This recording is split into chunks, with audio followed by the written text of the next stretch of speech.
I pledge allegiance to the flag of the United States of America and to the republic for which it stands, one nation, under God, indivisible, with liberty and justice for all. Prepare and oppose. Hold it.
Right. Face. Forward. March.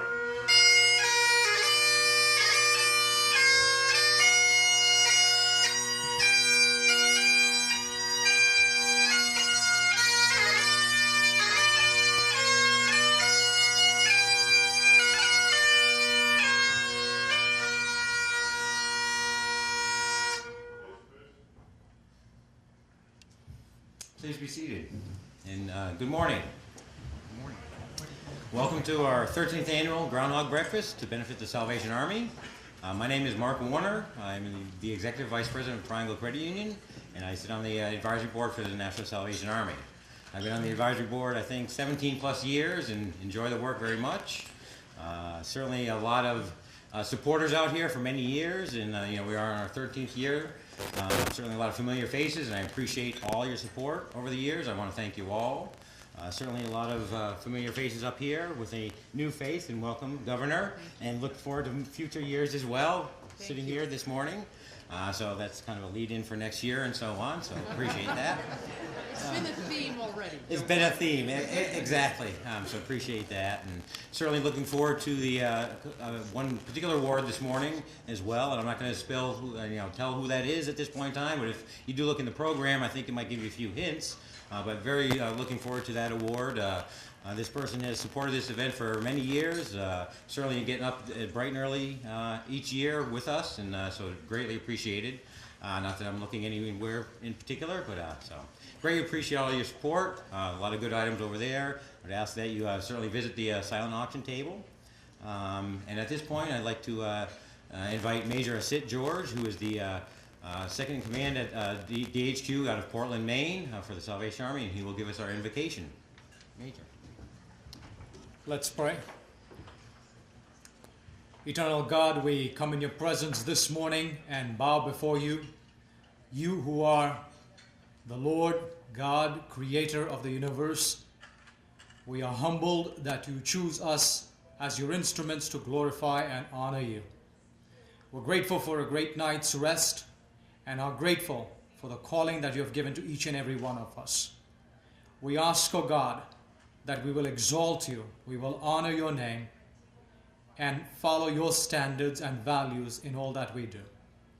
We're so very grateful for the 120 plus years of ministry that has been able to take place in the greater Nashua area through the Salvation Army.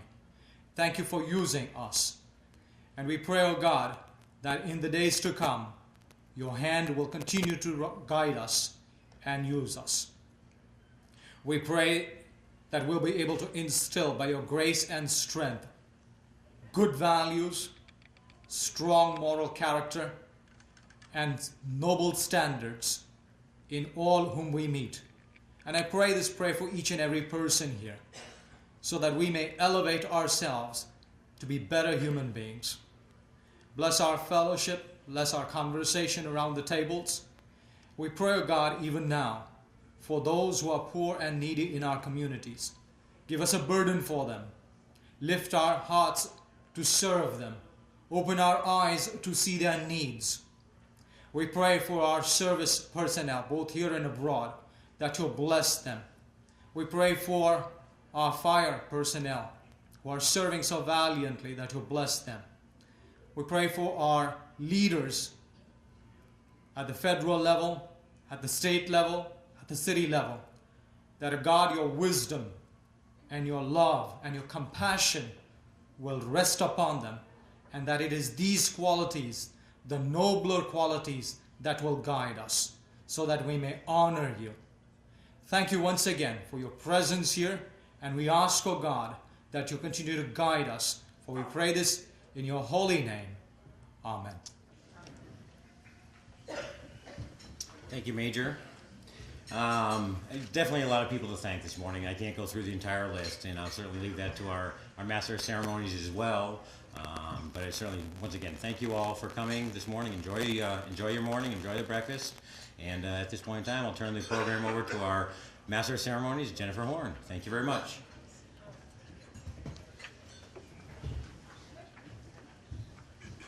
Thank you. Good morning. That's okay. A hesitant little applause. That's okay. It is great to have so many of you out here today. We're looking forward to a fun event. As always, this is the third year that the good folks at the Salvation Army have asked me to be part of this event. It is always a privilege. I always say yes, because I'm afraid if I say no, that the next question will be, will you wear the groundhog costume?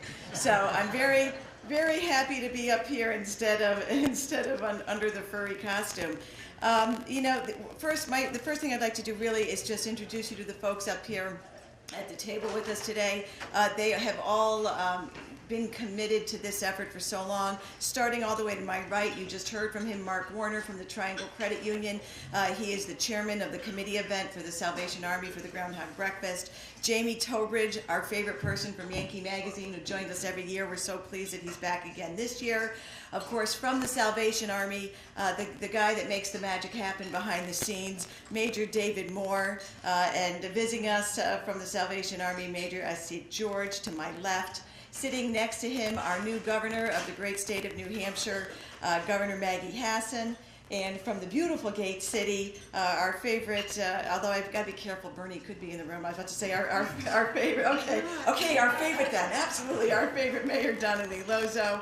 And of course, from a hometown forecaster, another regular at the breakfast, we have Rob Carolyn all the way on the left. So thank you to all of you up here at the table who are helping and are part of this effort. We've got a few things going on, so we want to make sure that you know everything. I was going to try to start the day with a joke. I got online last night and looked up groundhog jokes. There are pages and pages and pages of groundhog jokes, but none of them are funny. So, what does a groundhog call his laundry? Hogwash. None of them are funny. So I'm going to pass on the jokes. I have two jobs here today. One is to make sure that this program keeps humming along so that you all get to work on time. My other job, I'm going to keep a secret for the moment. We'll get around to that in just a couple of minutes. I just want to say, the Salvation Army has been reaching out to the most vulnerable citizens in our community since 1865. They do extraordinary work. And when you look at the table up here, you can see a sign of just how important the work they do is, and how important it is that you have come together to support this. Governor Hassan is our newly elected Democratic governor. We're very pleased she's here today. You may or may not have heard that I am the newly elected chairman of the New Hampshire Republican Party, and I expect that Governor Hassan and I will enjoy some of our time together over the next couple years. But today we are here for the Salvation Army, and we are focused on what the Salvation Army does and how important it is in the community. And it is the kind of an organization that brings all of us together, regardless of what our professional or social or economic or political goals or backgrounds might be. We could not function and we could not take care of our neighbors the way that we do in Nashua if it was not for the Nashua Salvation Army. So I am very grateful that you're all here to be part of this. I'm going to sit down for a few minutes, let you enjoy your breakfast, and then we'll get back and get the program started. Thank you very much, and good morning.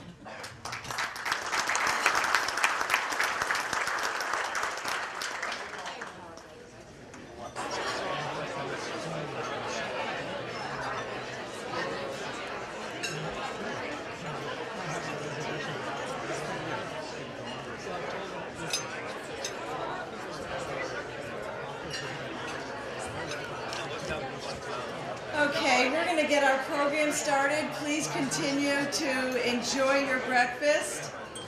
We're just going to get things moving along here now. There are a few people that we'd like to thank who are with us today. For starters, from the city of Nashua, one of our currently serving on our Board of Aldermen, Barbara Presley, is with us today. Barbara actually started this event 13 years ago.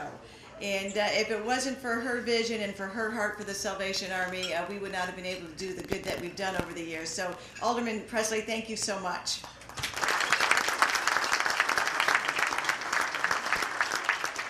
I know we have a number of politicians and elected officials in the audience. I know Alderman Mark Cookson is with us.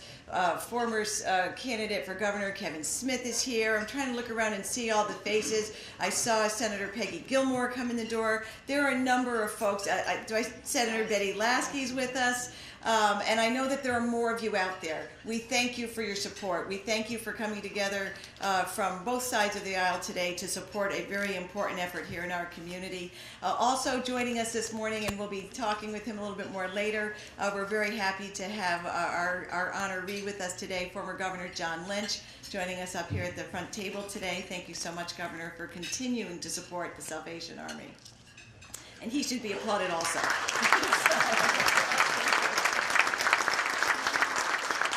And hiding in the back corner, she does all the work, but doesn't like to be noticed or recognized. She's part of the Salvation Army dynamic duo, the both partner and wife to our Major Moore. We have Major Norma Moore sitting in the back corner today, also. Thank you.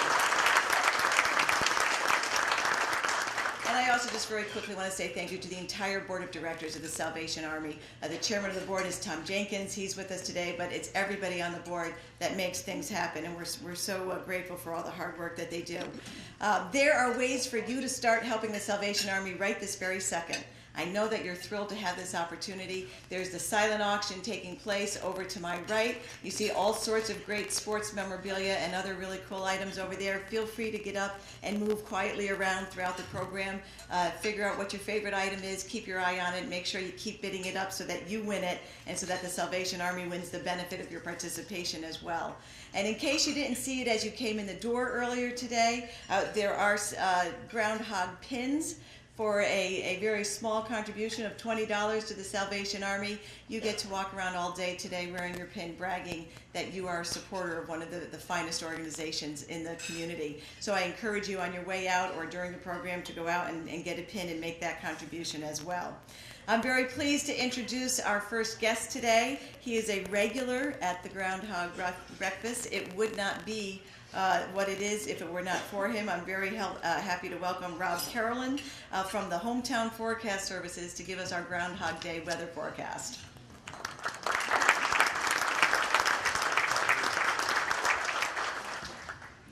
Good morning, everyone. Thank you so much for coming. I'm always amazed. I grew up in New York, and no, I'm not a Yankees fan, but to live in New Hampshire, no, Mom was a Brooklyn Dodgers fan and Dad was a Giants fan. There was no way I was going to be a Yankees fan. So I'm always amazed that living in New Hampshire for now about 25 years, that I could attend an event every year that the governor would come to. And it's remarkable. We're so lucky in this state to have actually the former governor and the current governor here. I'm just amazed, growing up in a state where you only see the governor on television. It's remarkable that to attend an event that's really this important. Thank you all for coming. The Salvation Army could not do what they do without your help. As we look back at the weather for 2012, we had some rather interesting events take place. It was the second year in a row that the state was affected to some degree by a tropical weather system. I'll make a prediction that will not happen now because Governor Lynch is no longer governor. Hurricane Sandy did bring some rain and wind to the region. The highest recorded winds during Sandy were recorded in Portsmouth with a gust of 60 miles an hour. Offshore, though, the Isle of Shoals saw a gust of 76 miles an hour. What's rather interesting, though, is yesterday's storm, Portsmouth had a gust of 53 miles an hour, and Seabrook had a gust of 58. So we almost saw the same type of strength of a system that wasn't tropical in nature. 2012, we tied the record for the warmest year in Concord with 1878. Bernie Streeter was around for that one. So I was going to ask him about that, but he's not here today. He gets teased, he's not even here. The average temperature was 49.2 degrees. The 30-year average is about 46.4, so we're almost 3 degrees above normal last year. We've actually had 3 of the top 5 warmest years since 2000. But the interesting thing is 5 of the top 10 warmest years took place between 1870 and 1881, proving a fact I was told in college that anybody can use statistics to prove anything they want. It was the warmest year on record for all 6 of the New England states and much of the continental United States. This was primarily due to the generally snowless winter of 2011 and 2012 across the country and the presence of a relatively large, significant drought across the nation as well. Years of drought are usually associated with above normal temperatures because the lack of precipitation and cloudiness allows the sun to heat the ground up and we get warm.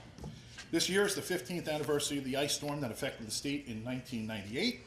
It started on the 5th, didn't end until the 8th. By the time the storm was done, the worst hit parts of the state, higher elevations near Mount Sunapee, had 1 to 3 inches of ice accumulation.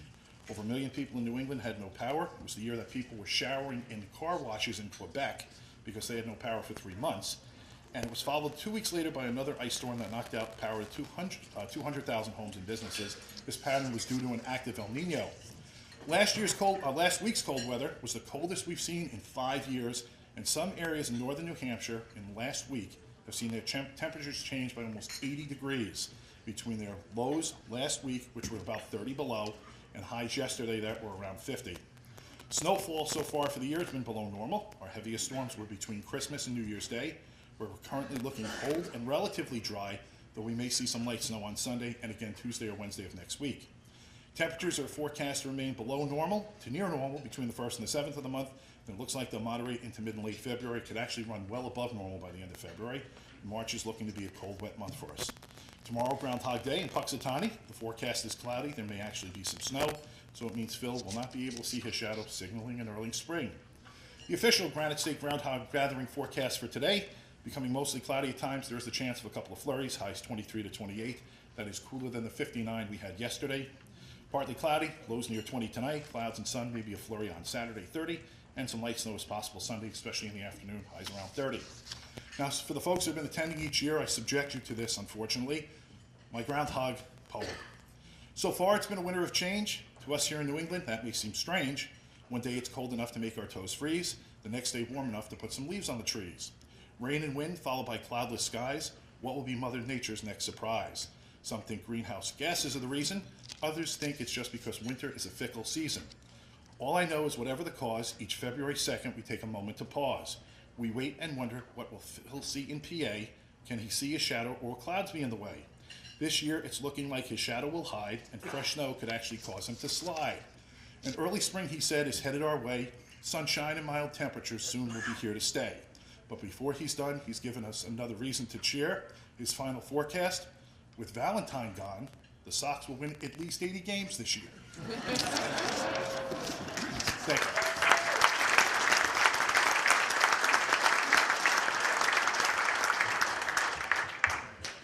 Thank you, Rob. That was great.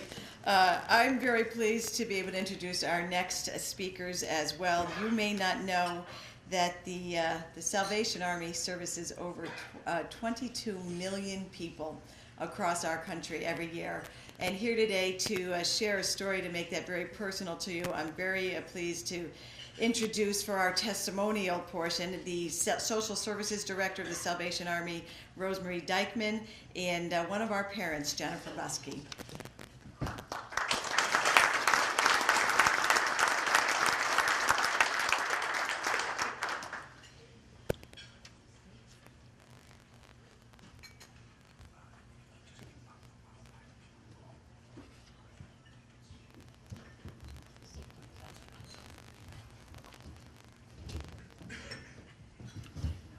Good morning.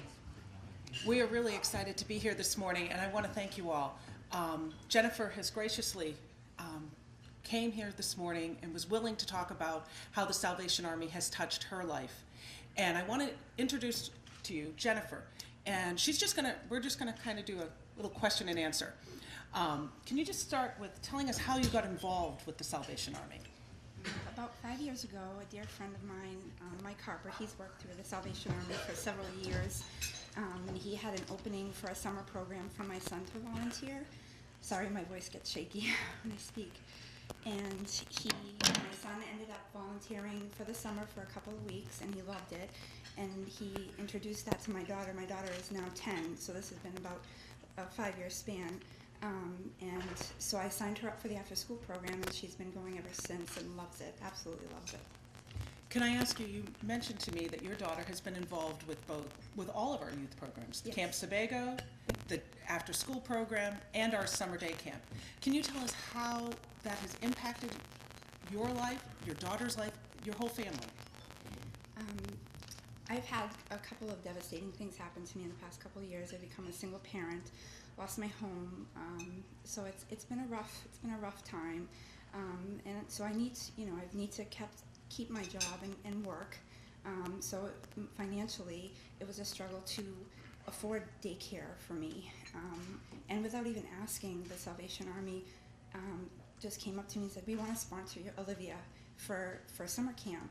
And because of that, I've been able to afford to have her go into the summer program for the past 3 years, and she's gotten to develop lifelong friendships with the kids, and she's gotten to learn to swim and done all kinds of wonderful things with the kids. So it's just been a wonderful thing for her and for my family, and they've all been wonderful to them, very supportive and loving, so it's really changed my life a lot. And can I ask also, you were mentioning about the day camp and having received that scholarship. If you had not received the scholarship, would Olivia have been able to go to summer camp? Or what would she have done? It would have been a really difficult decision for me to make, because working is an option I have to do. I have to work. So it would have been really hard for me to find someone to watch her. I don't have a lot of big support system in my life, so it's overwhelming to get that news when you need it the most. So it just really did change my life to be able to know that my daughter was safe, that she was happy, that she was loved. I mean, they support the kids above and beyond any place I've ever been to with childcare. So, Thank you. Can I also ask, was your daughter involved in the Christmas program this year? yes. And this was your first year? This is my first year that I signed up. It was a humbling experience for me because it's tough to be a parent and not feel like you have enough to support your child and give them what you wish you could. So it just was overwhelming. Someone loved me enough to take care of my daughter and my son and myself, and just gave us such beautiful gifts, and it changed my life, and I hope someday that I can pay it forward and do something that's wonderful for someone else. They've provided shoes and clothes and toys, everything above what I could do for them. So it was really overwhelming, and I wish I could thank them for what they did for my family, and they brought such joy to them. It was the best Christmas that I've ever had. Jennifer, thank you. We just wanted to share.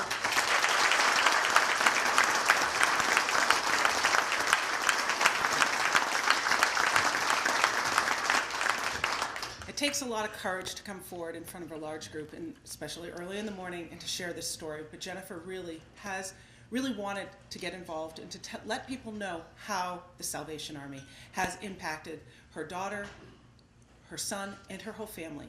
And we want to thank all of you, because in order to do summer programs, in order to do the after-school program, in order for us to send children to Camp Sebago, we could not do it without the support of our community, of the greater Nashua community, the many businesses, the individuals, and the churches that get involved. We can't thank you enough, because of the support that you give the Salvation Army, you allow us to do the work to help families like Jennifer. So again, thank you all so much for what you do, and Jennifer, most especially, thank you for coming here this morning. We do appreciate it. Thank you.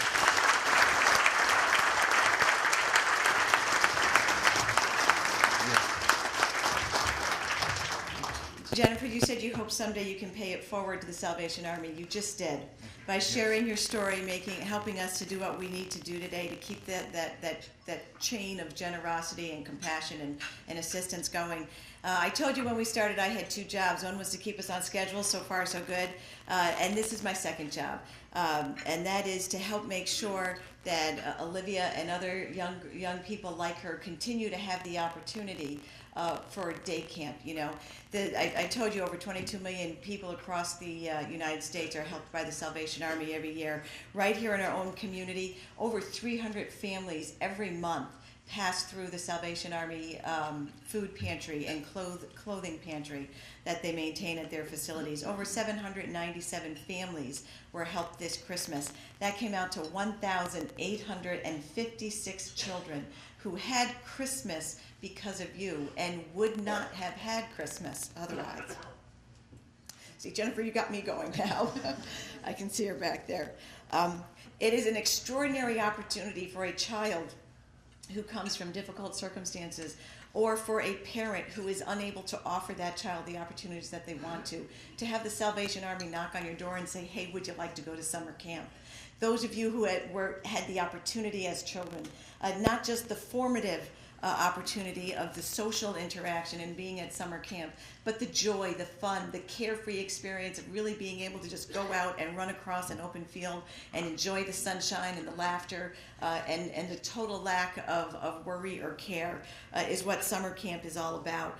And the Salvation Army in Nashua has an average attendance of 52 children every day throughout the summer. But there is a cost that comes along with that. And we're asking you today to help us make that opportunity as available as possible to as many young people like Olivia as possible. The cost for day camp at the Salvation Army is $85 a week. And we're going to give you today 3 opportunities to help Jennifer and help Olivia pay it forward with the Salvation Army. If you are someone who has been to day camp as a child, if you are a parent who has been able to send your child to camp, or perhaps you are like many others in our community, wish you could have had that opportunity and it wasn't available at the time that you wish that you could have, but maybe now you can join in and help us make it available to some other children. So we're going to give you 3 opportunities to participate today and to walk out of here really feeling good about how you started the great month of February. There are envelopes on your table. I'm going to give you 3 chances to give.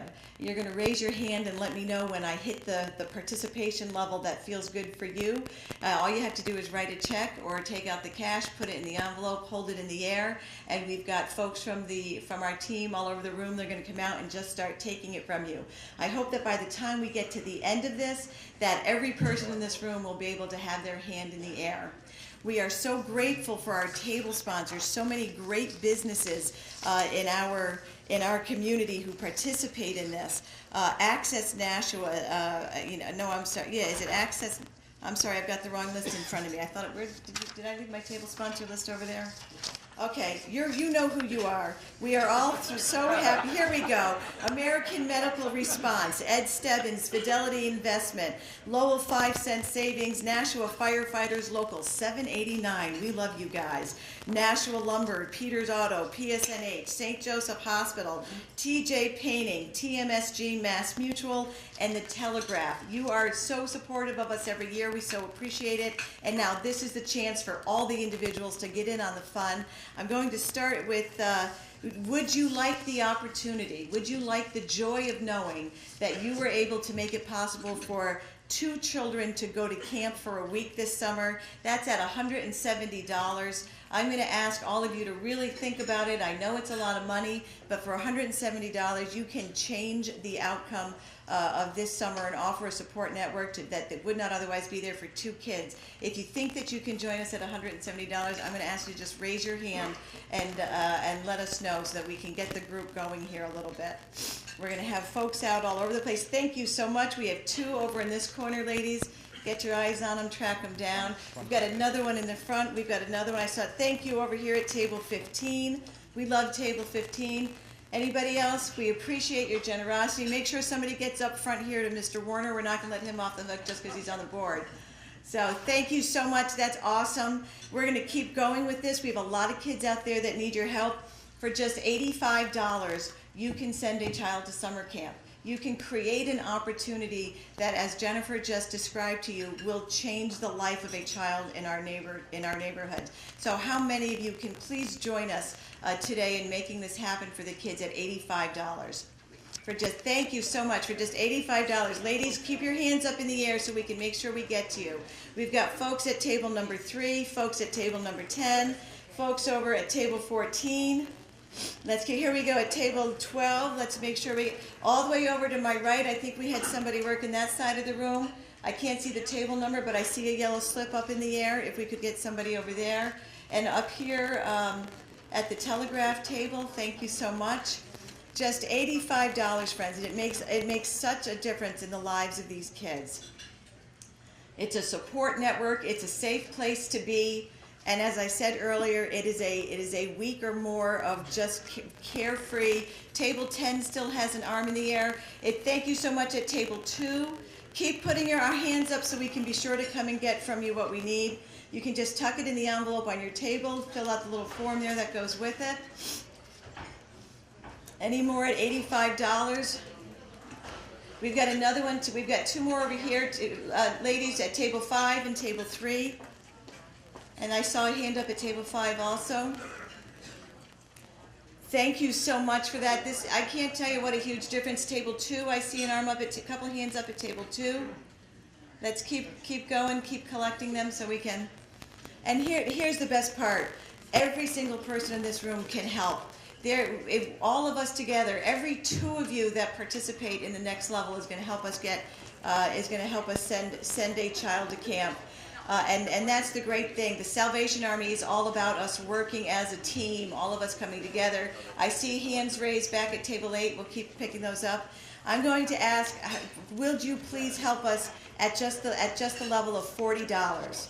$40 per person. We'll team your contribution up with somebody else, and we're going to be able to send a whole bunch of kids to camp this summer.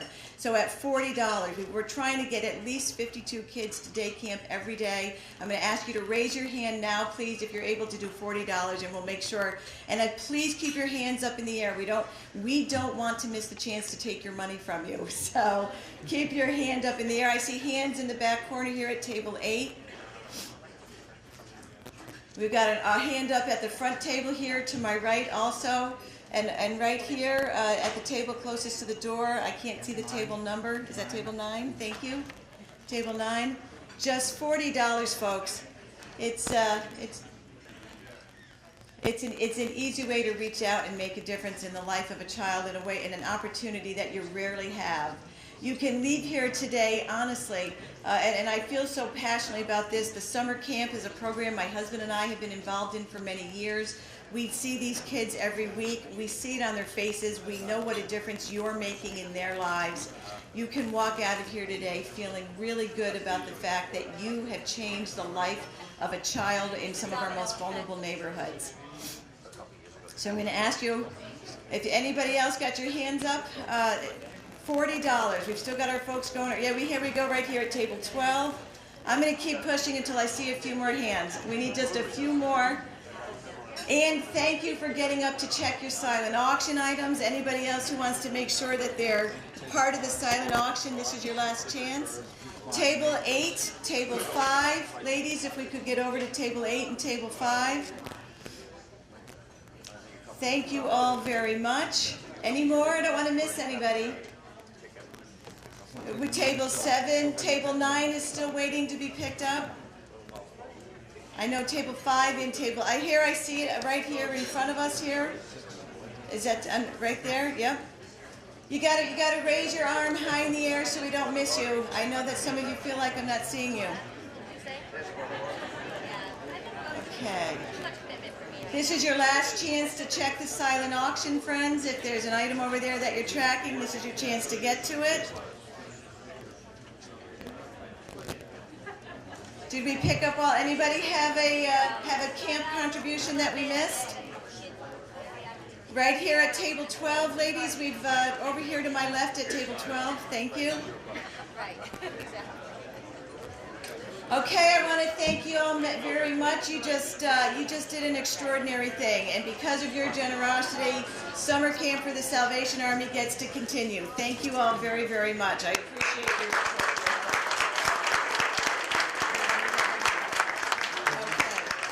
If I could have your attention back up at the front table, we're going to continue our program. If I could have your attention back up at the front here, we're going to continue the program now.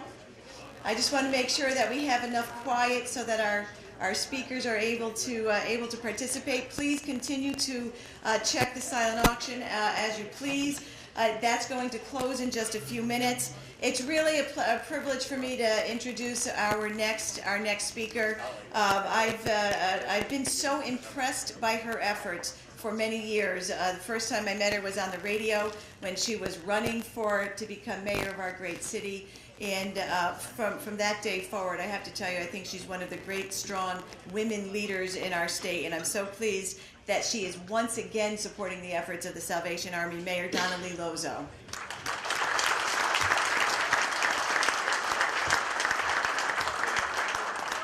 Geez, look at the timing. Yeah, find me with my mouth open. That's unusual. Good morning. Morning.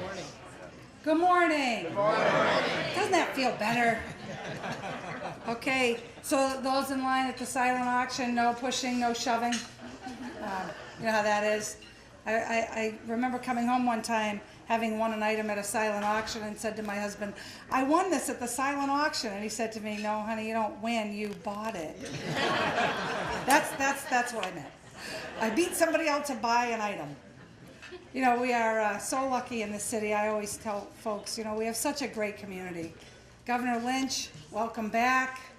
You know, now Governor Hassan, you see, Governor Lynch knows how great this city is. He's not even governor and he still comes back. It's awesome. So no pressure, but we do expect to see you now. All right, that's good. That's good. You know, we've heard this morning about the Salvation Army, and Jennifer, I have an opportunity to stand in front of tons of people on many occasions. It's never easy. But the courage it takes to talk to somebody and share your personal story is beyond what most of us ever have to put ourselves up against. So that was quite remarkable. And you know what? There's nothing to be ashamed of needing a hand from time to time. All of us do. All of us have been there and all of us understand. You'll get through this and your kids are going to be better for it in the end, you know?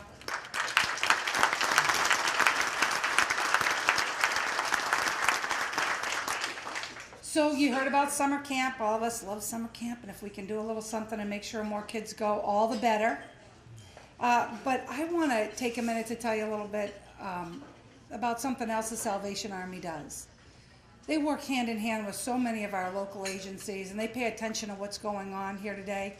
And of course, that's why Governor Lynch is here today, is that they're going to recognize him for being the Citizen of the Year, because they pay attention to that. And they look for somebody that they think gives back.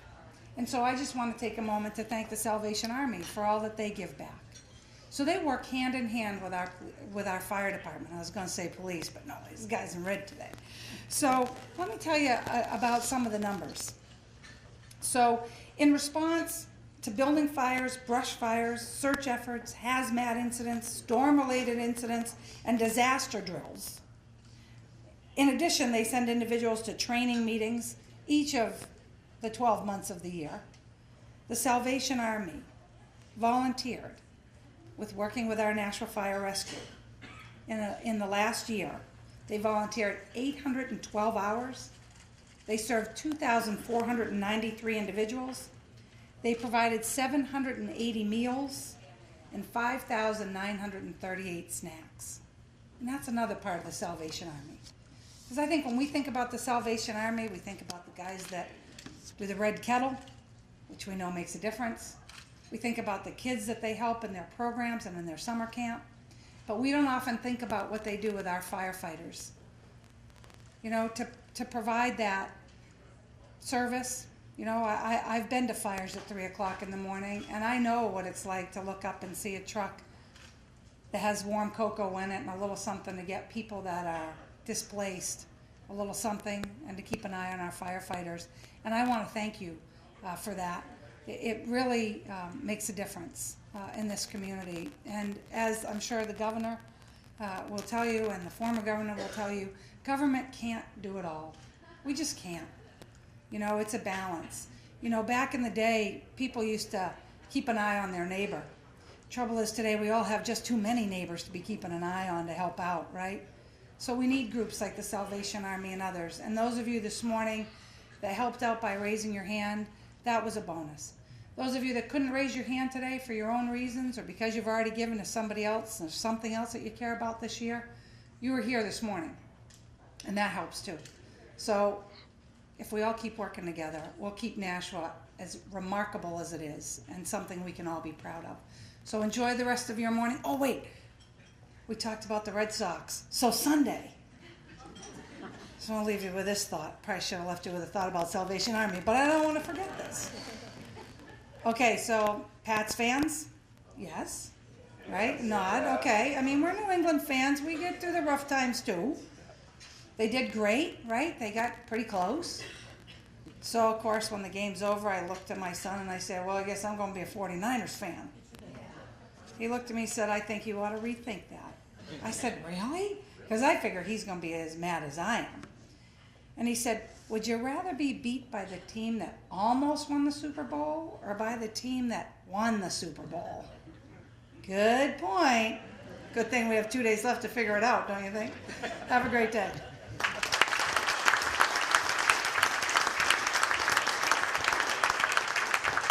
Thank you, Mayor Lozo. Next up in the program, in what is probably not quite her first duty as our new governor, but certainly one of her first duties, and we hope a duty that she will enjoy so much that she'll come back and join us again next year. Please help me welcome the new governor of the great state of New Hampshire, Governor Maggie Hassan.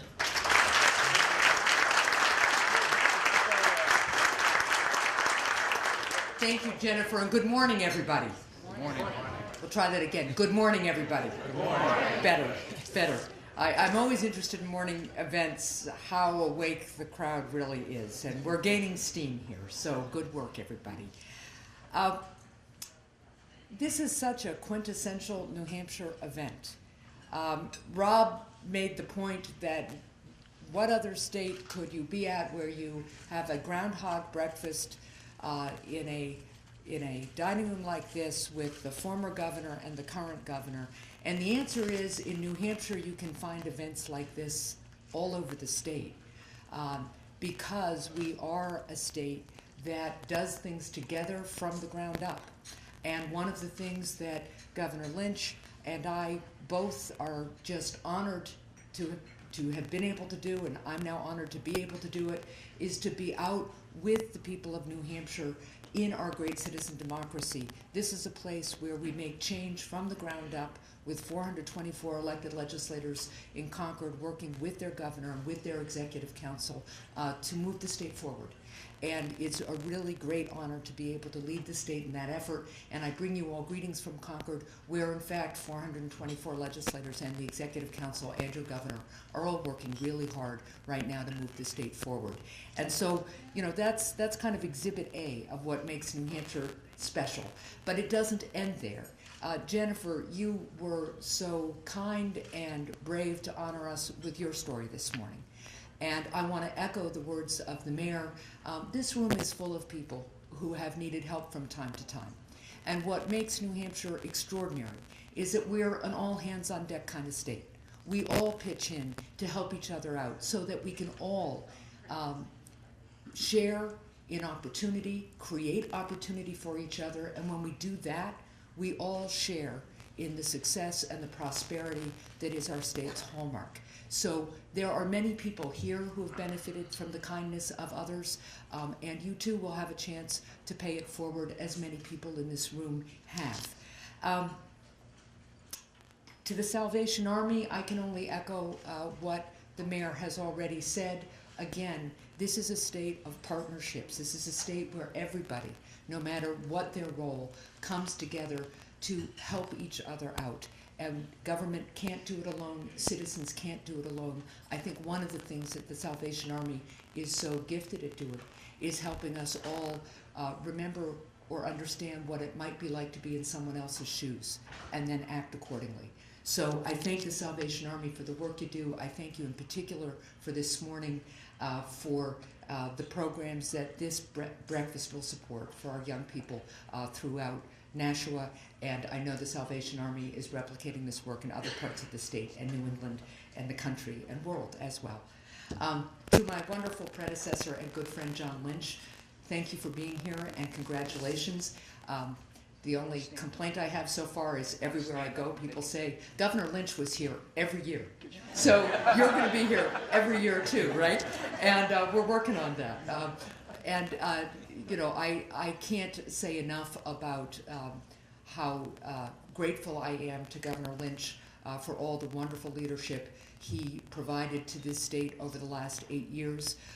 We are working as hard as we can to continue his good work and make New Hampshire a stronger, more innovative state. And that will happen because we all come together, because we share ideas, because we put partisanship aside and move forward always just to make sure that we are leading each other and the country in making New Hampshire an even better and better place. Thank you all so much for being here this morning.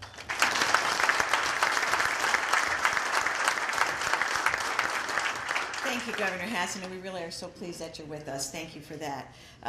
Next in the program, it is my pleasure to introduce the folks who really do make it happen. I called them a dynamic duo earlier as I was referring to them. I'm not kidding. It's not a joke. It is. If you knew what they did, you would think that they never slept, that they never took a day off, 7 days a week, 24 hours a day, here to present our recognition of service awards, Major David Moore and Major Norma Moore.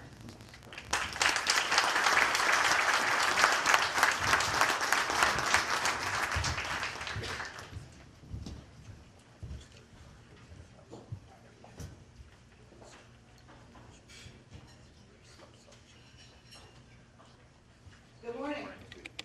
Again, we're here to present some awards, community awards to people that help at Christmas. Christmas is one of my bigger events. I'm involved in all the toy distribution. So I work with many of you through the Adopt a Family program or the Angel Tree program. So many of you already participate in those programs, and we just want to say thank you.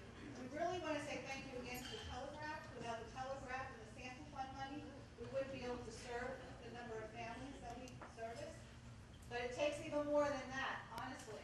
This past year, we serviced 797 families. Now, we used to think 600 was a lot, but 797 families. We didn't think they were ever going to stop coming this year.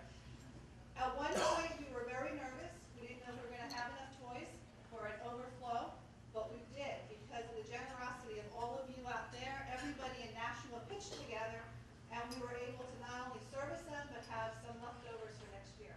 So I just want to thank all of you, from the Telegraph to Fidelity, which sends all kinds of volunteers to help, to Dell, to, I know I'm going to miss people. All of you that help at Christmas, we just want to say thank you, because we could not do it without you. We have two groups we want to recognize today. The first group is from New Balance at the Outlet Mall, the Merrimack Outlet Mall. This year, they put up an angel tree, which is a Christmas tree, and we hang angels from it with the names of the children, and we put shoe sizes for them. New Balance filled over 100 angel tags this year with shoes. So over 100 of the kids were able to get brand new shoes at Christmas. So I would like to call up New Balance.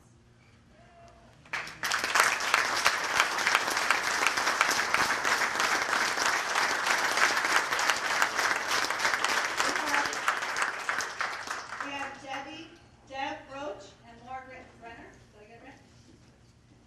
First time this year participating in the program. And not only were we excited, but they were excited, and I believe it's going to be a continued partnership. So next time you're at the Outlet Mall, make sure you stop at New Balance and support them, because they support us, okay? So Major George is going to present you with your award.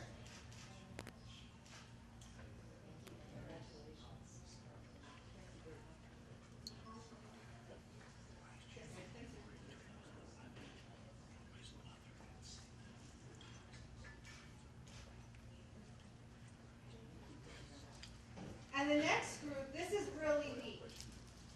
St. Christopher's School. They make shoe boxes. The kids all decorate the shoe box, and then they fill it with all these stocking stuffers by ages. So they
this year is the Angel Tree Award. This is the person who I look at as an angel that helps me during Christmas.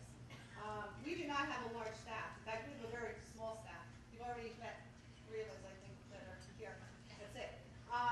So we depend very heavily on volunteers. We have a very special volunteer. She actually volunteers all year long. But at Christmas, she comes in every single day. And she does anything and everything needed. I would like to call Linda Greenberg. She didn't know that she was going to receive the award today. This is Linda.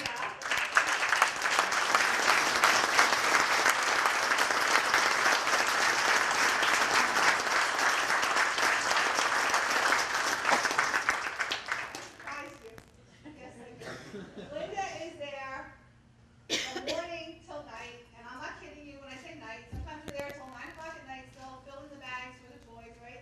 Not only is she coming down, now she's dragging her husband in. It's a team effort, and they actually start from registration day with the clients, all the way through distribution, right up to cleanup. So Linda was my angel this year, and I just want to say thank you for all you do. And Mrs. George has their gift for you.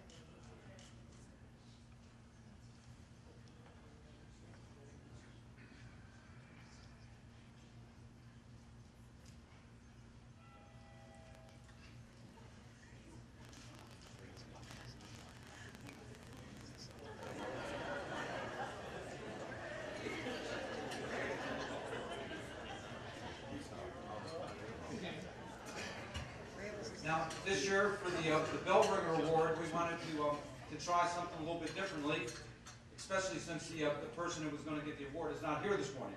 This gentleman though has been doing the bell ringing for 15 years now. He goes out 2 or 3 days a week. Again, he's very faithful in what he does. Does a great job, but unfortunately he was not able to make it today, so we'll have to present the award to him at a later time. But as my wife said, there's many individuals in the room that support us at Christmas, and with the bell ringing is one very important part. I know Nashua Fire Rescue goes out. Triangle Credit Union sends a number of people out. I just went blank. Who else? Anyway, if you have helped out the Salvation Army this past year with bell ringing, we would ask you to stand. If you helped the now no one's going to stand and help out. If you helped the bell ringing out and Paul back there, Paul again was very grateful for going out this year.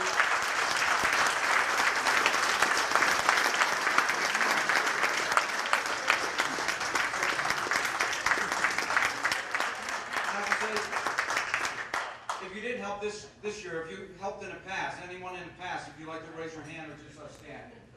If I could just ask you why you didn't go out this year. No, we do, again, appreciate the support that you give to us through our bell ringing. Again, it's a very important fundraiser. Again, it helps us do the things that we do throughout the year as we reach out in the community. So again, we thank you so much for that. And as I said, we'll make the presentation another time for this gentleman. If we can invite you to come to that presentation, we'll see what we can do. At this time also, we want to do our Advisory Board Member of the Year Award. Again, we are grateful to have such a great advisory board. Again, with Tom Jenkins as our chairman, Mark Warner as our vice chair. We have many members that are involved. Again, they help us at Christmas. They help us throughout the year. This gentleman that we want to honor today, again, as the advisory board person of the year. I know that anytime that he's been elected, I believe, to so many different committees, anytime that Tom puts his name on a committee, he says he's willing to do it. But he's willing to step forward and help in so many different ways, and we do appreciate his help. This time we'd like to ask Brian Rose to come forward as the chairman of our board.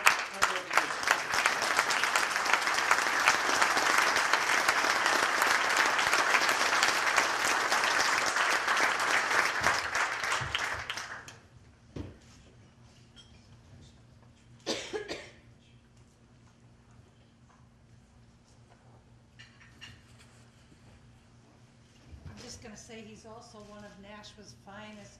He's one of our deputy chiefs in our fire department. So I just wanted to...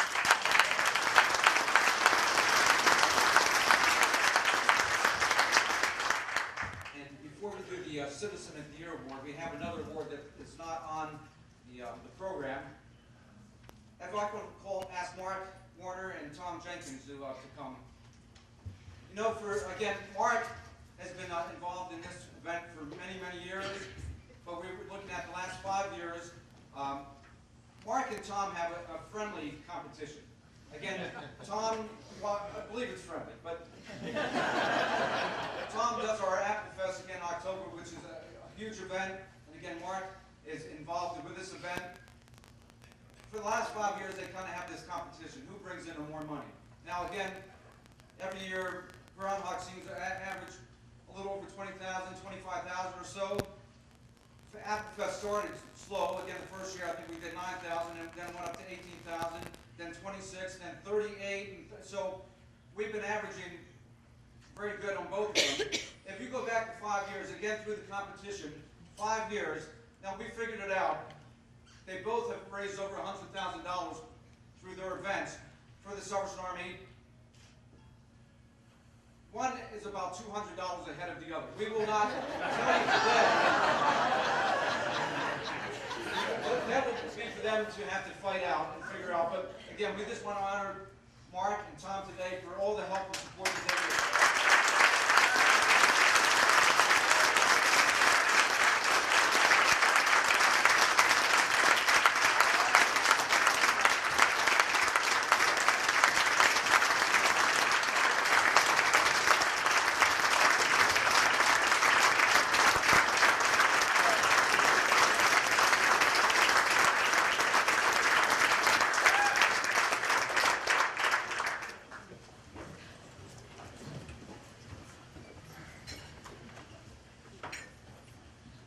Again, for the Citizen of the Year. I know every year that we try to have a citizen who is very outstanding in the community, upstanding in what they do throughout the state. This year, again, we want to honor Governor John Lynch. I know, as a past governor for the 8 years, we've been here in Nashua almost 3 years now.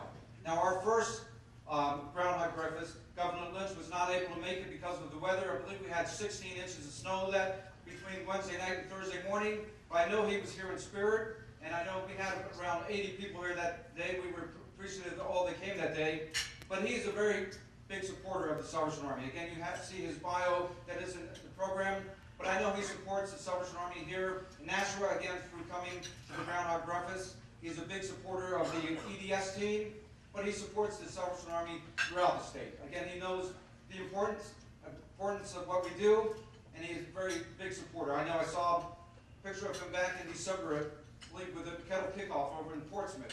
And he comes out whenever he can to support the Salvation Army. But again, not just helping and supporting the Salvation Army, he supports so many agencies, so many groups here in the community of Nashua, here in the state of New Hampshire.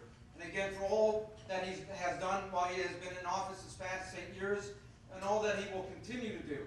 And now that he is out of office, but today we would just like to honor Governor Lynch as a Citizen of the Year. And before I call him up, well, actually, if he wants to come up, also write a letter.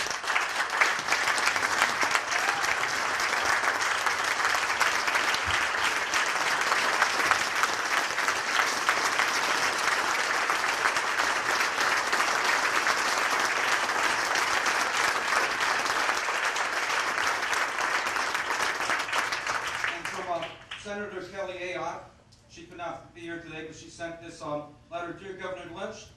Congratulations on your selection as the 2013 Citizen of the Year by the Salvation Army of Greater Nashua.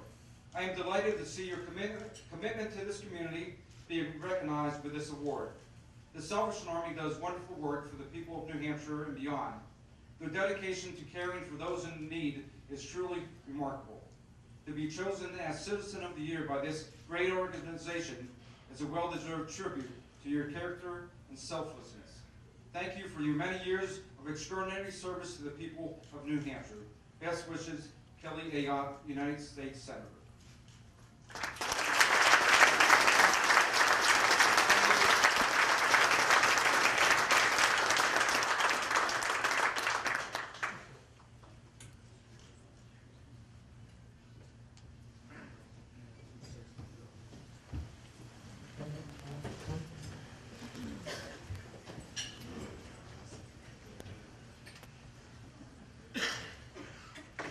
Well, thank you very much. This means a great deal to me.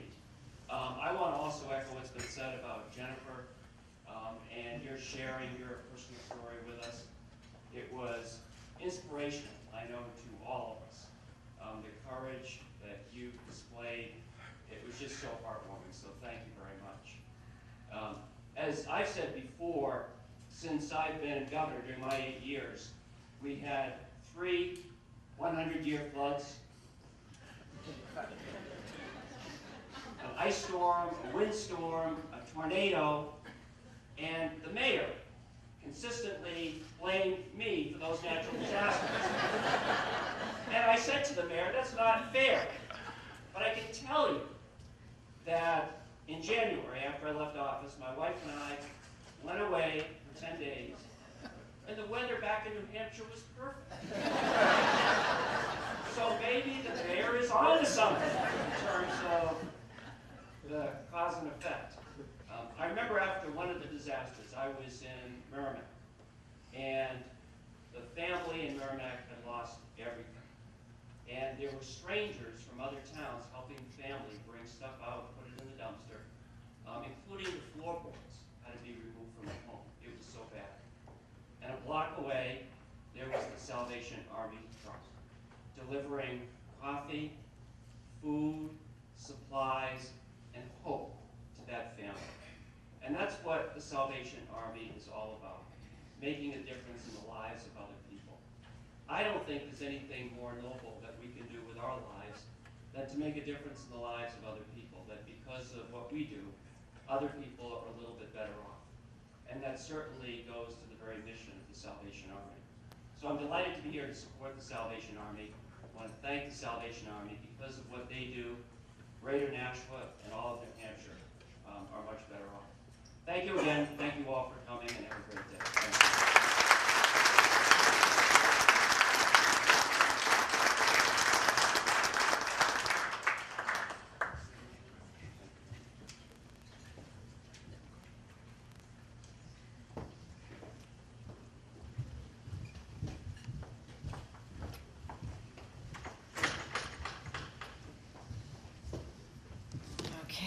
Final speaker.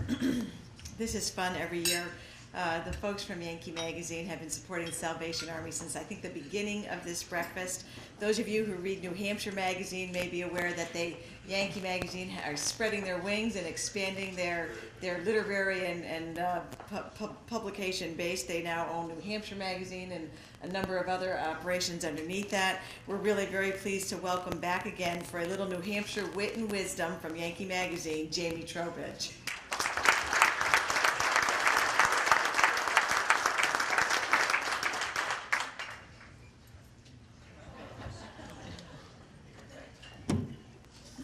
Thank you, Jennifer. And good morning. It's a pleasure to be here with you back at this event to celebrate Groundhog Day, one of the funniest holidays of the year. And as the publisher of the Old Farmer's Almanac, I can assure you we know about all the funny, weird holidays. Thank you. I don't know how to do it. Okay. We won't touch it. In the past, when I've spoken to you on the subject of Groundhog Day, I've been quick to dismiss the possibility here in New Hampshire that winter could reasonably be over 6 weeks from now, even let alone right now, because, you know, if he doesn't see the shadow, that's the end of winter. Who believes that? For a kid who grew up in New Hampshire in the 1970s, when snowfall routinely exceeded 100 inches a year, and when it seemed like for the whole winter the mercury in the thermometer was just nestled in the bulb at the bottom, the whole premise of Groundhog Day just doesn't work. But after the blast of warm weather we got last week, the groundhog might yet make a believer out of me. Not the winter is over now part, but could winter be over in 6 weeks? Maybe.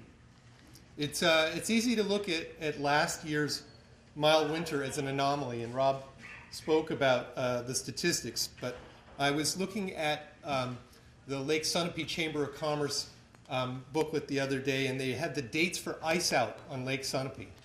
And last year was the earliest year on the list, March 22nd. To put that in perspective, in 2001, ice out was May 5th. It's striking how warm it was, and ultimately the warm winter contributed to that very warm 2012 Rob spoke about. The increase in the temperature, though, is so far above the norm, you had to wonder if it was an outlier, but now I don't know. So anyway, if I had changed my mind about the groundhog's powers of prognostication by last summer, I might have acted differently when I had a run-in with a groundhog. I'm a vegetable gardener. I was out in my garden and I was quite alarmed to find a hole inside my fenced-in vegetable garden and a corresponding hole in the hillside 20 feet away. No vegetables were eaten, mind you. Whoever wanted access to my vegetable garden was focusing first on infrastructure. And I imagined my groundhog friend getting tips on tunnel building from Wile E. Coyote. So I had to intervene with my own Acme product, also known as a have-a-heart trap. We're working here on a picture. If you could just skip to that third slide there. What I found out when I was trying to trap groundhogs is that melon is crack for groundhogs. So here's the before view. Now it's just taken with my phone. So you see there's a little bit of melon in there. And now if you advance a couple more slides, we'll get the after view. Well, suffice it to say that I caught the groundhog. And I might not have let him go if I'd known I could be here with you tonight with him. There he is. But as it is, I hope he is enjoying his new residence at the top of Temple Mountain, miles and miles from the nearest vegetable. But even without a groundhog here today, we can still celebrate Groundhog Day in the manner to which those folks in Pennsylvania have made us accustomed. I, for one, am wearing my top hat, and some incredibly hot coat that they wear. Those guys in the groundhog suits back there, I would trade with them, I'm telling you. The folks in Pennsylvania, they get to wear these outside. And then there's another Groundhog Day tradition from Pennsylvania we could adopt at this event if we chose to. I learned that in southeastern Pennsylvania, pay attention, baby, you might want to do this next year. In southeastern Pennsylvania, groundhog lodges celebrate the holiday with Versammlungen, social events in which food is served, speeches are made, and one or more Gespiel, that's a play or a skit, are performed for entertainment.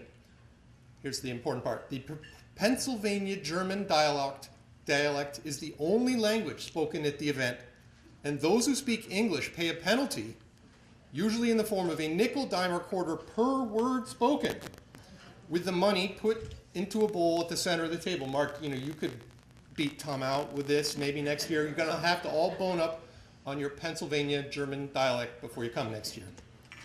Now, it's probably too late to enforce the practice this year, but another idea would you might all have to pay a fine if we didn't speak in New Hampshire accents. Which reminds me of a little story. Fred and his wife Edna went to the Hopkinton Fair every year, and every year Fred would say, "Edna, I'd like to ride in that there airplane." And every year Edna would say, "I know, Fred, but that airplane ride costs $10, and $10 is $10. One year Fred and Edna went to the fair, and Fred said, "Edna, I'm 71 years old. If I don't ride that airplane this year, I may never get another chance." And Edna replied, "Fred, that airplane ride there costs $10, and $10 is $10. The pilot was listening in. He overheard them. He said, "Folks, I'll make you a deal. I'll take you both up for a ride. If you can stay quiet for the entire ride, not say one word, I won't charge you. But if you say one word, it's $10. Fred and Edna said, "Okay, we're in for this," and up they went. And the pilot took them on this incredible ride. Upside down, twists, turns, rolls, dives. Not a peep. He did everything over again. Still, not a word from his passengers.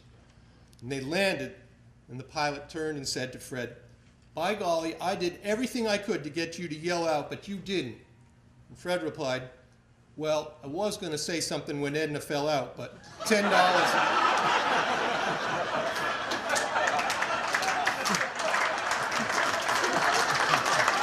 The $10 is $10.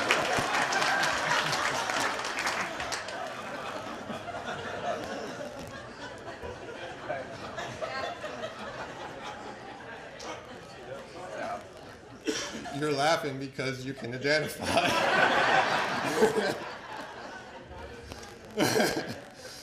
Stories of New Hampshire frugality are some of my favorites. The state of New Hampshire takes the prize for frugality. No less than Donald Hall, poet laureate of New Hampshire, declared, "Maybe frugality is our major industry." This is the man who titled his book of essays, "String Too Short to Be Saved," so he should know a thing or two about frugality. By the way, New Hampshire Magazine published a great profile of Donald Hall in their January issue, and we have copies of New Hampshire Magazine and Yankee for you out front. Please take them with you. But back to New Hampshire and frugality. You don't have to take our state's supremacy in the frugality area from me. I can prove it. Now here's an example of frugal New England politicians competing on the national stage, and I'm sure Governor Hassan and some of the other politicians in the room will remember this. When former governor of Massachusetts, Michael Dukakis, running for president in 1988, was seen proudly trimming his Brookline, Massachusetts lawn with a push mower, he confounded the rest of the country. They couldn't believe it. What's he doing with a push mower? Of course, it reassured us New Englanders. Everybody else, like, what? But newly appointed U.S. Supreme Court Justice David Souter of Ware, New Hampshire, did Dukakis one better just a few years later. Photographs of his lawn proved that even a push mower was an extravagance. In case you don't know, remember there were pictures of the weeds this high on David Souter's lawn after he was appointed to the Supreme Court. Now, Vermont is harder to beat than Massachusetts when it comes to frugality, but New Hampshire still comes out on top. They say that in Vermont, the farmers are so flinty that when a squirrel drowns in a sap bucket, the farmer will look both ways, make sure no one's looking, flip the squirrel out of the bucket, and pour the sap into the collector. In New Hampshire, it's the same, except the farmer will look both ways, making sure no one's looking, then wring the sap out of the squirrel before collecting the sap.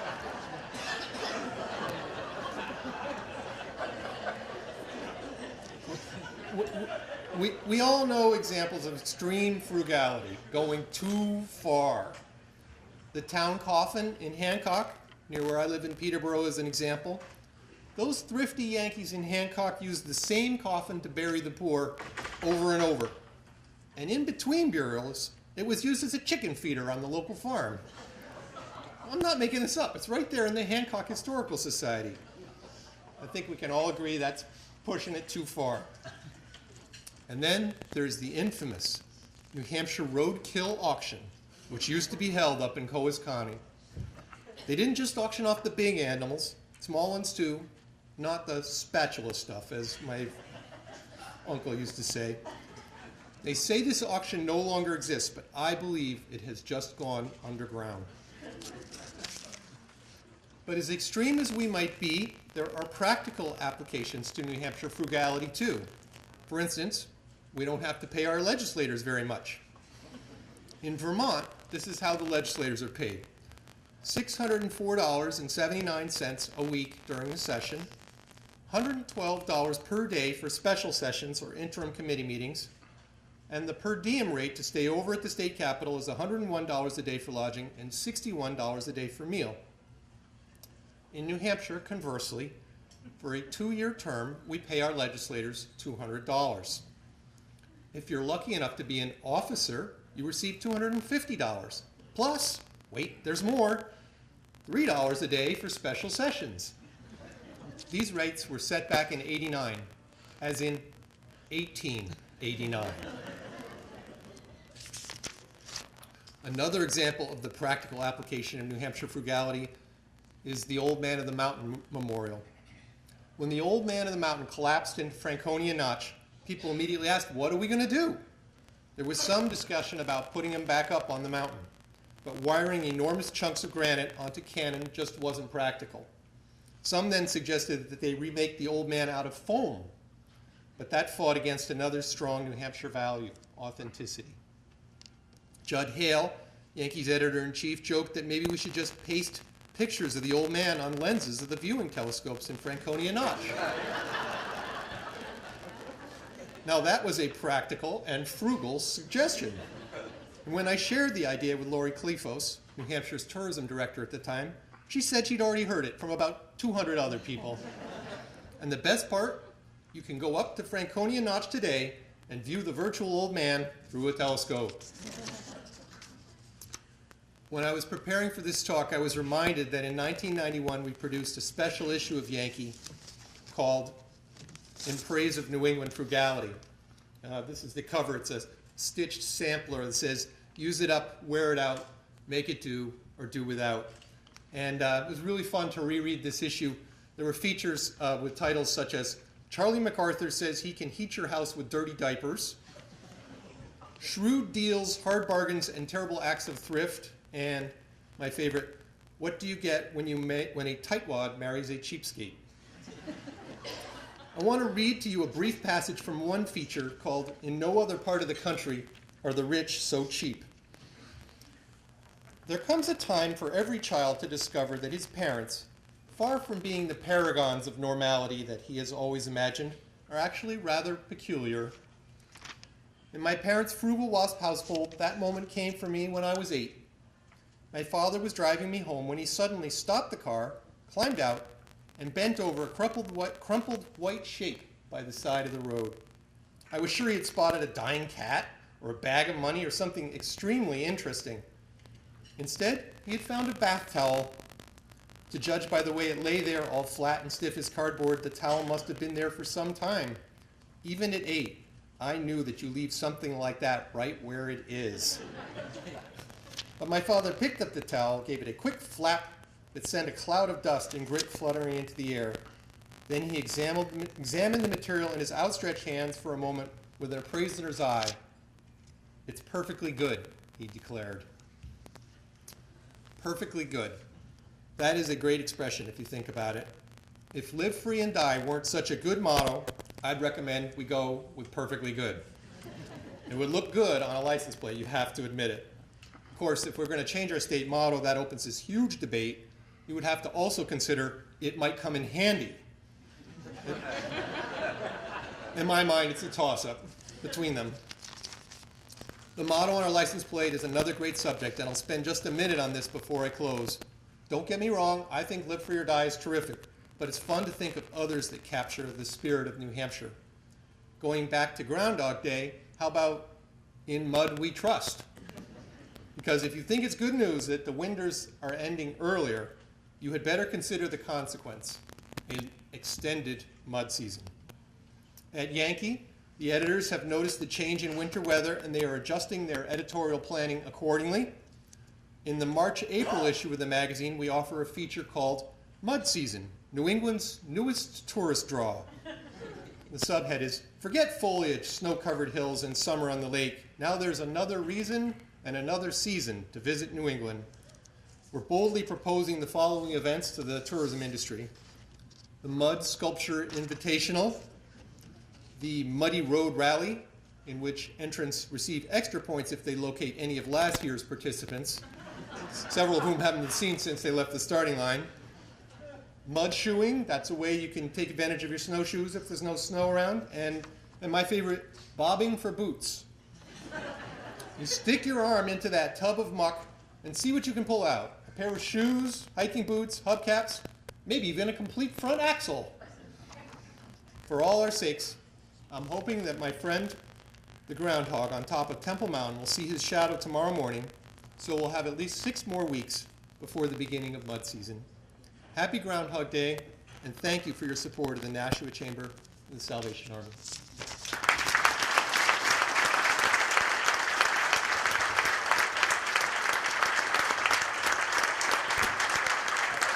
That was terrific. Thank you so much, Jamie. This is, yeah, I did my job. I got us through the program. We're done on time. You did your job. Many of the children in our community will be able to go to summer camp this summer. We just want to say thank you again to Jennifer Buskey for the grace and the courage that she brought to the podium today. We want to say congratulations and thank you to Governor Lynch for your Citizen of the Year award and your many years of supporting and service to the Salvation Army. But most of all, from the Salvation Army, we want to say thank you to every single one of you in this room. Without you, without your continued annual consistent support, the folks at the Salvation Army would not be able to do what they do to offer the support network to some of the most vulnerable families in our community. So please give yourselves a round of applause. Thank you so much for what you do here every single year when you come.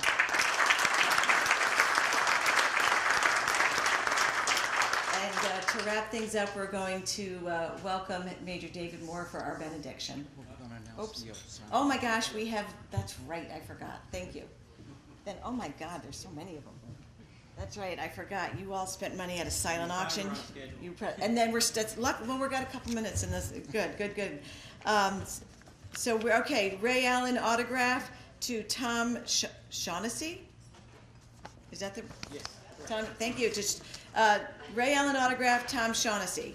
Will Fork autograph, Tom Shaughnessy. Way to go, Tom. The Ortiz autograph, Tom, you're creating a collection right out of the gate. It's all yours. The Sequin autograph, am I saying that right, to Chris Carrier.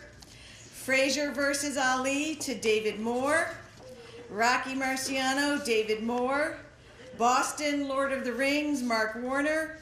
Ryan Howard autograph, David Moore.